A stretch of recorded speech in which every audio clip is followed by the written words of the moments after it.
Hey everyone! For today's online class, we're going to be talking about resolution, featuring my roommate's dogs in the background.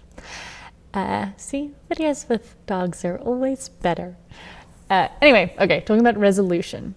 Basically, what resolution is how many pixels are in the video or in the screen or photo, whatever it is, but we're going to stick to video and screens for this lecture. So typical resolution is 1080p. That's what we deal with most of the time at the moment. That's what we deal with in this class. That's what television is broadcast at most times. And that means how many pixels are on the screen from the top of it to the bottom of it or in the video. And so you may have heard of 4K video or 4K TVs. That means there are more pixels in the video or more pixels in the TV. But here's the caveat with that. So let's say you go buy a big fancy 4K TV. If you're watching broadcast television on it, you're still watching 1080 lower res footage. Maybe it has better colors and other things, but unless you're watching a movie that was shot in 4K or playing video games that were done in 4K, you see that a lot. It's really just still regular resolution.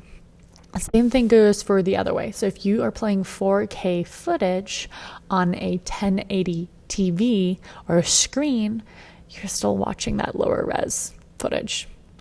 So you're kind of limited by the lower end of things. And the reason that those TVs look so awesome in the store is because they're usually playing 4K footage on it. So it does look way better. Now, why is this relevant to us, and why are we even doing 4K footage if not everybody has those TVs and screens now? I mean, we're seeing a lot more of that now. I mean, laptops have higher res screens, our phones do, everything tends to be higher res. But even if we're exporting in 1080 and ultimately sending out lower resolution footage, there's still a really good reason to use 4K. And I'm going to show you how you can use it to your advantage in today's class. Before we get into the activity, I want to show you a few things to help you visualize what this actually looks like and throw a few more numbers at you. Okay, so this is what the difference is between 4K and HD. So HD is either 720 or footage, or full HD is 1080. Write that down.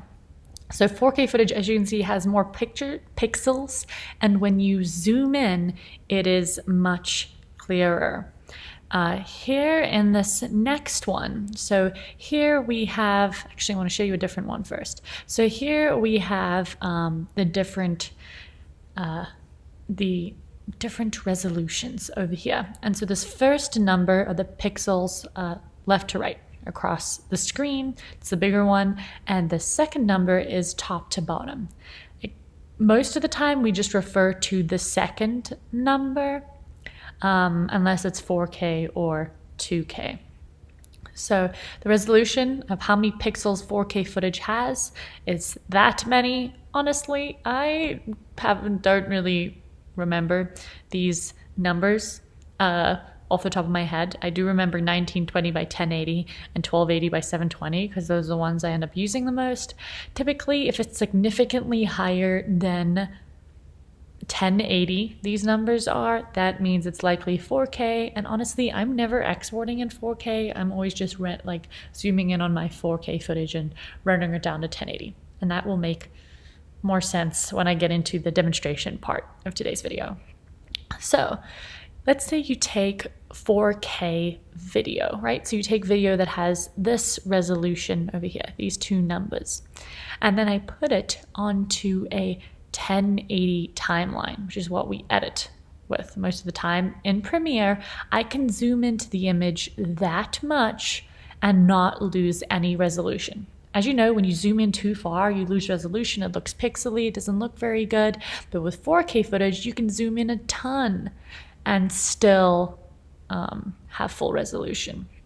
Same if you're editing with just an HD timeline, so that's 720p as opposed to full HD, which is 1080.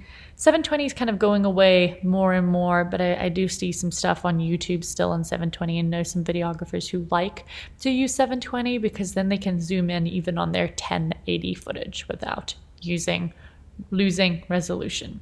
So here's another picture of that. There's also 8K footage. And obviously, well, I've seen one 8K TV at a convention last year. That's about it, but I haven't really seen 8K TVs or 8K screens. So again, that's why you would shoot in 8K, because then you can zoom in even more on it to have, get it super close and not lose resolution. You see this a lot in the sports. Most of the spider cams, so the one that floats above the stadium, those are often in 8K, or some of the cameras will be in 8K, because then they can do a super zoom in and see like if somebody's foot had crossed the line or where their body weight was, even though they're not standing next to them on the field. And they can zoom in for replays and really look up to like, was the blade of grass touching their shoe or was it not? And then today we are going to be actually practicing doing this. We're going to create some match edits like you did with the bakery footage. And we're going to do some keyframe movements. I'm going to teach you a little bit of animation as well. But before we do that, I'm going to show you, I'm going to go into Premiere and show you how to identify the footage that you have